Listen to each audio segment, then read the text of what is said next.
bestbookbits.com brings you the book summary of Winning, the Unforgiving Race to Greatness by Tim Grover. From the elite performance coach who authored the international bestseller, Relentless, and whose clients have included Michael Jordan, Kobe Bryant, and Dwayne Wade, comes his brutally honest formula for winning in business, sports, or any area where the battle is fiercely unforgiving. In Winning, Tim Grover shows why he's one of the world's most sought-after mindset experts. Drawing on 3 decades of work with elite competitors, Grover strips away the cliches and rah-rah mentality that create mediocrity and challenge you to embrace reality with single-minded intensity. The prize? Massive success. Whether you're an athlete with championship dreams, an entrepreneur building a business, a CEO managing an empire, a salesperson closing a deal, or simply a competitor determined to stand in the winner's circle, Winning offers 13 critical principles for achieving unbeatable performance. This book reveals the truth about the obstacles and challenges that stand between you and your goals. Winning never lies. Winning knows your secrets. Winning wages war in the battlefield of your mind. Winning wants all of you and more. If you're addicted to the taste of success and crave more, then you're ready for Winning's results-driven performance strategy. And if you're already winning and want to learn how to execute at a level that will establish you as one of the greatest so you can own not just this moment, but the next and the next, this book will show you just the path. On with the book summary. The chase. Rest at the end, not in the middle. Kobe Bryant. Always chasing that win. Never done. Kobe Bryant. Everything Kobe did was about winning. Winning is everything. Every moment, you have the opportunity to win. Grover describes winning as brutal, never-ending, and relentless. Any book with a title like 10 Easy Steps to Winning is a fraud. There is nothing easy or simple or predictable about winning. This book doesn't tell you what to do. You know what to do. Winning paints a picture of exactly what winning is and the kind of attitude you will have to adopt if you want to win again and again and again. Winners or cleaners never stop chasing greatness. There is always more. The language of winning. Winning doesn't bullshit. Grover isn't about motivation.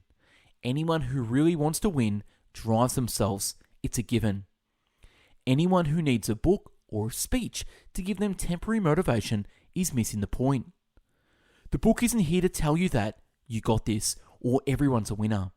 The book is about showing you the brutal, unforgiving, uncertain path that anyone who really wants to win must walk down. The unbearable loneliness, exhaustion, and fear. There is nothing normal or typical about the lifestyle of a real winner. Normal people don't stand out. Normal people go where everyone else has gone. Winning is in everybody, but for most people, it will never be shown because of all the fear and worry and doubt. The way you talk about winning will show you where you're at with regard to actually winning. Look at these definitions of winning again. Uncivilized, hard, nasty, unpolished, dirty, rough, unforgiving, unapologetic, uninhibited, everything.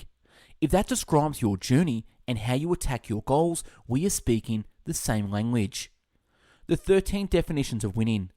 Grover has 13 definitions of winning, which make up the remaining chapters. Grover numbers everything in the list number 1, because he feels that normally with list, people consider the later items less important. Number 1, winning makes you different, and different scares people. Grover talks about the importance of knowing how to think for yourself, as opposed to being told what to do and accepting the norm. Every great development in humanity came as a result of someone thinking for themselves and not just accepting the world as they were given it. Winning requires you to learn and then question what you learn and then learn more. You have to be willing to challenge what you've been taught. Grover also talks about the concept of non-negotiables and how they can hold you back in your journey if you are not careful. For him, the only non-negotiable is performance. Everything else is there to be looked at and scrutinized. Nothing is off limits for people who really want to work. Number 1, Winning wages war on the battlefield in your mind. I don't have a better way to say this. Winning fucks with your mind. It just does. The writer talks about non-stop mental warfare that takes place in the mind of every winner. You are exhausted and impatient and on the edge all the time, even when you rest. The message of this chapter reminds me of a quote I came across once. Hustlers don't sleep, they nap. Your brain is like a minefield that is yours to dominate. You must be aware of your own insecurities, distractions, and weaknesses if you are going to stay in control. If you decide something is going to be a problem, then it is going to be a problem. This is a chapter about the mindset of a winner, but not in the positive rah-rah self-help sense. It is a real, honest look at your lengths we have to go to if we're to stay on the winning path. Grover also talks of how winners control absolutely everything that they can, with the expectation that there'll be plenty of unexpected challenges that we'll have to overcome in the moment. Number 1, winning is the ultimate gamble on yourself. This chapter is really about confidence. The chapter details the similarities and differences between Kobe Bryant and Michael Jordan, both at which Grover trained. Grover knew these people personally, probably better than anyone in basketball, and his insight is pretty cool. He talks on how, for all their differences, both Kobe and Michael shared unshakable confidence in themselves and the ability to get the job done when the time came. They never buckled. Their ability to be bounced back from a loss, their ability to ignore the negativity on the media, their ability not to be overpowered by more physical players. They always knew that they could come out on top. It defined their greatness. This belief went way beyond basketball. Michael became the first player to become the majority owner of a team after he retired. He started numerous business ventures. He competed on the golf course. Kobe learned 5 languages. Everything he did was about his massive belief in himself. Everything he did was about his massive belief in himself. So believe in yourself. Grover talks of how truly confident people cannot be broken. They have been beaten down and broken over and over by life and their goals, and they have plowed through every obstacle that life has thrown at them. People like that truly back themselves when the pressure is on. Number 1, winning isn't heartless, but you will use your heart less. Winning has a price, and that price is that your mind must be stronger than your feelings. Your mind must be stronger than your feelings. People talk about how brutal Michael Jordan was in training with his teammates. To the untrained eye, you might be forgiven for thinking he was a bit of a C-bomb. But think about it. He won 6 rings. He won 6 rings. He is etched in basketball history, and he brought his whole team with him.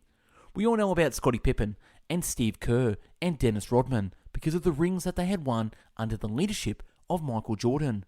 That kind of greatness doesn't have time to worry about your feelings and emotions. Your mind knows exactly what to do. Your weakness often comes from your feelings. Your weakness often comes from your feelings. You know you need to work out. Your feelings get in the way. You know that you should consistently post. You feel exhausted. Self-control is all about controlling your thoughts in order to control your emotions, in order to control your actions. Control what you can control, and that is your actions. Michael wasn't emotional when he was angry. He was cold and unemotional.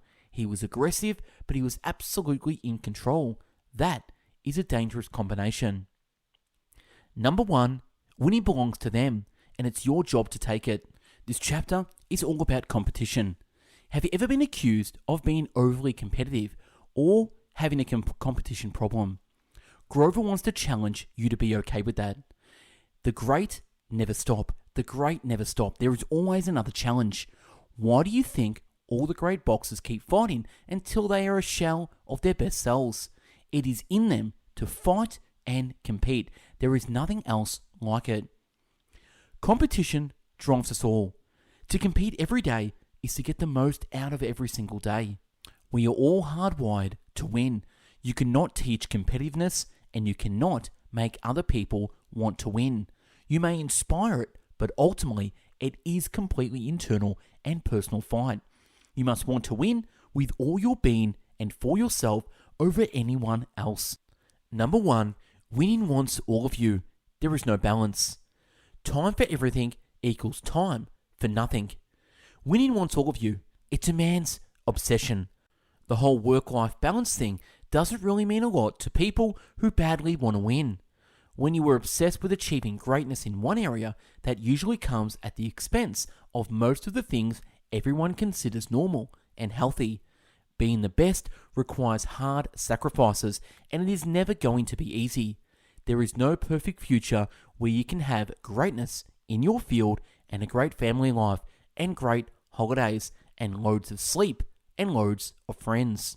Winning wants all of your time and attention. There is no balance for those who want to win. Stop looking for it and stop feeling guilty about your lack of it. Number 1, winning is selfish. Why is it so wrong to be considered selfish? Self literally defines who you are. To invest in yourself, love yourself, to be yourself all sounds like a great thing. To be selfish has such a negative ring to it. But what is the difference, really? How is it a bad thing to be concerned with your own results and success? This chapter convinces us of the absolute necessity for someone who wants to win to be selfish. The chapter also makes an important distinction. There is a difference between selfish winners and selfish losers. Selfish losers take from everyone, and everyone else is better off without them. If you are selfish but not concerned with winning, then you are just prioritizing your own pleasure and impulses. Selfish winners give to themselves first so that they can ultimately give to the world. They give themselves the time, space, and permission to achieve what they want to achieve because they know that winning can lift up those around them. In order to be the most charitable person in the world, you first have to put some serious money behind you. You can't create your own wins without first prioritizing your own goals and dreams. Separation is power. Separation is freedom. Winning is an investment. Winning is an investment. If you want to win, you must be selfish and invest. If you are not willing to invest in yourself, why should anyone else? Number 1, winning takes you through hell. If you quit, that's where you'll stay. People think of winning as a triumphant celebration that solves everything. According to Grover, this is true only for one moment. But stay in that moment too long, and it will be the last time you'll ever get to experience it. Winning takes a brutal trip from the bottom. You must toil and grind and think and push relentlessly through mud and sacrifice. If you don't quit, you will win. If you don't quit, you will win. It will feel incredible for a moment. Do you want to win again? Do you want more? You must go right back to the bottom. You're not a winner now. Your next success must be earned, just like your last. It is relentless. Even when you do win, you are still scared by all that you've had to go through to get there. The personal sacrifice, the lack of friends, the neglected family life, the lack of time off, the one-dimensionality of your existence. The journey to winning is so brutal that anyone who will manage it time and time again must be nothing short of addicted. Number 1, winning is a test with no correct answers. Everyone experiences fear. It is a fact of life. But fear and doubt are very different. When you feel that fear, do you question your ability to get there in the end? Or do you think about how far you've come, about all the preparation you've put in? Or do you stay confident in your ability to ultimately handle whatever's coming your way? This is the difference between doubt and fear. I have self-doubt. I have insecurity. I have fear of failure. I have nights when I show up at the arena and I'm like, my back hurts, my feet hurt, my knees hurt. I don't have it. I just want to chill. We all have self-doubt. You don't deny it, but you also don't capitulate to it. You embrace it. Kobe Bryant. Fear is about playing to win. Fear is about playing to win. Doubt is about playing not to lose. Fear is pressure. Doubt is panic. Fear says you might win. Doubt says you might lose. Ultimately, winning is a terrifying leap of belief in yourself. According to Grover, there are 4 components that will determine your ability to handle fear: talent, intelligence, competitiveness, and resilience. He goes into detail about the importance of all 4. Spoiler alert, talent is really common and resilience is really rare. Number 1, winning knows all your secrets. One of Grover's most popular ideas from his book is the idea of the dark side. We all have the side of ourselves that the world doesn't know about. When we are alone at night, there they are. All your mistakes, your fears, the voices in your head, and the real and uninhibited. Going off script, stop doing life by yourself. I mean it. Do you think Michael Jordan and Kobe didn't have a personal coach? Tim Grover was their coach. Let me ask you a question. Who is your coach? Who is your Tim Grover? Why not let me be a Tim Grover? Yes, me, Michael George Knight, creator and founder of Best Book Bits, with nearly 1,000 book summaries uploaded, author of Success in 50 Steps. Give yourself the gift of a coach now by connecting with me for a free coaching session to see if we are right fit. Click the links below in the show notes to book a free session, or go to go.bestbookbits.com/coaching call. Get your own Tim Grover in me. I know my shit. Back with the book summary. The writer talks about the genuine power that comes from completely incorporating your dark side and accepting your full self, rather than feeling bad or trying to change everything that isn't completely spot on. Deep inside you, there's an undeniable force that drives your actions, the piece of you that refuses to be ordinary, the piece that stays raw and untamed, not just instinct, but killer instinct. The kind you keep in the dark, where you crave things you don't talk about. You don't care about how it comes across to others, because you know this is who you are, and you wouldn't change it if you could.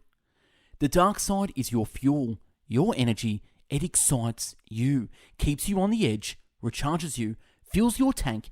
It's an addiction as powerful as your addiction to success. Kobe's dark side was the black mamba. When he stepped onto the court, he wasn't Kobe Bryant. He had legal issues with family and problems.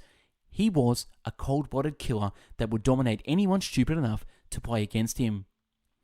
Number 1, winning never lies. Winning knows the truth, and it wants you to admit it. There is nothing subjective about winning. It is a score, an amount of money, a number on a scale, a decision.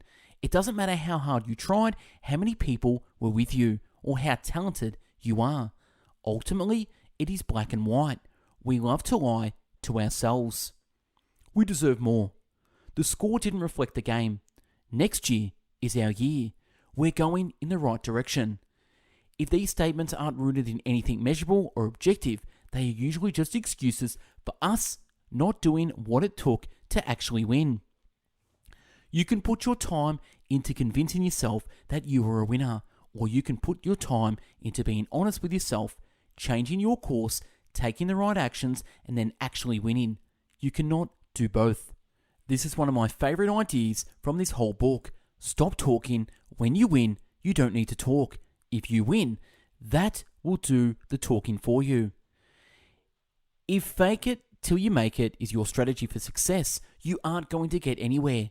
Winning doesn't buy you lies, and most people don't either. Number 1, winning is not a marathon, it's a sprint with no finish line. Don't manage your time, manage your focus. Don't manage your time, manage your focus. Think about the Olympic marathon. These are the world's best athletes. When they are competing for gold, do they chill for any one of those 26 miles? Is there ever a point where they just take it easy? They are patient, they aren't stupid, but they squeeze every second that they can out of every mile of the race. Slow down, take your time, pace yourself. If your goal is to finish, this language makes sense. If your goal is to win, this language is stupid. Rome wasn't built in a day. No, it wasn't. It was built every single day for thousands and thousands of days. Most people are intrigued by the massive success of someone like Kobe Bryant. How was he able to achieve just so much? According to Grover, it was mainly due to his rare ability to focus on whatever it was he wanted, unfalteringly, until the moment he got it. He didn't party, he didn't have hobbies, he trained, and then he recovered, and then he trained all the way up to the last game of the finals. There was no slowing down.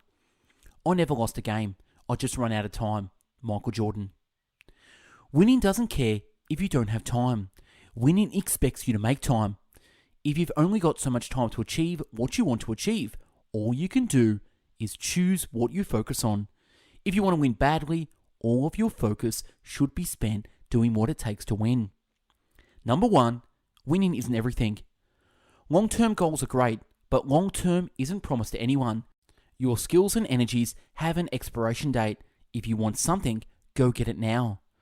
Grover talks in this chapter about the importance of a sense of urgency. He reckons it is ultimately the difference between those that win and those that watch others win. Kobe, in patience, was legendary. Zero tolerance. Ultimately, winning is your legacy. It is what you've done. It is the mark you've left on the world. Every day, your time grows shorter. Tim Grover's message is simple. Do everything. Experience everything you want. Go and achieve your goal. Do not settle or slow or pace yourself. Push. Life is daily campaign against laziness and the urge to quit. We are all human. It would be so easy to just fit into normality. But if you are going to win, you must keep going. Every day, you keep going. The pursuit of winning is what life is about. It is the pursuit that costs everything but gives everything. Now to recap the winning 13, winning makes you different, and different scares people. Winning wages war on the battlefield in your mind. Winning is the ultimate gamble on yourself. Winning isn't heartless, but you'll use your heart less. Winning belongs to them, and it's your job to take it. Winning wants all of you. There is no balance. Winning is selfish. Winning takes you through hell, and if you quit, that's where you'll stay. Winning is a test with no correct answers. Winning knows all your secrets. Winning never lies. Winning is not a marathon. It's a sprint with no finishing line. And last, winning is everything. And that's a wrap on this book summary on Winning by Tim Grover. Now, if you want a free copy of this PDF, click the link below where I can send this straight to you. Now, subscribe to the YouTube channel, click the notification bell, go over our previous videos. We've nearly got 1,000 book summaries uploaded. Check out our Spotify, Google Podcasts, and Apple Podcast Best Book Bits, where you'll get the audio book summaries. Now, if you never want to miss a summary, pop your email in the link below to join our newsletter. Now, before we take off, I just want to repeat again, stop doing life by yourself. I mean it. Michael Jordan, Kobe didn't have a personal coach. Tim Grover was their coach. Let me ask you a question. Who's your coach? Who is your Tim Grover?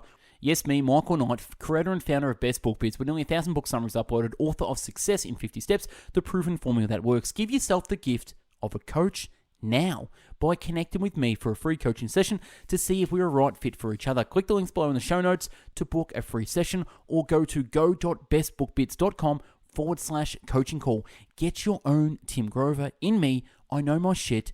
Thanks for watching and listening.